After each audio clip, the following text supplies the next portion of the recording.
ओशरी में पुरानी सकाफ़त को उजागर करने के लिए नायाब नस्ल की बकरियों का सालाना कैटवॉक मेला सज गया, जिसमें मुल्क भर से मालकान की बकरियों के हमरा शिरकत। मेले में बकरियों के दिलचस्प मुकाबले हुए। जीतने वाली बकरियों की कीमत लाखों रुपए मुकर्रर करके बोली लगाई गई।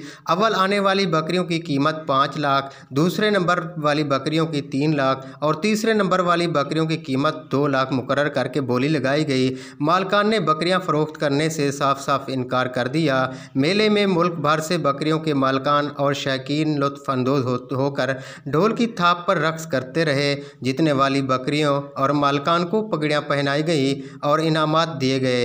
मेले में हिस्सा लेने वाली बकरियों की नस्ल दुनिया भर में कम पाई जाती है। शौकीन मालिक बकरियों को तैयार करने में लाखों रुपए की खुराक खिलाते हैं और मेले में जीतने पर इनकी लाखों रुपए कीमत मुकर्रर की जाती है। कैमरामैन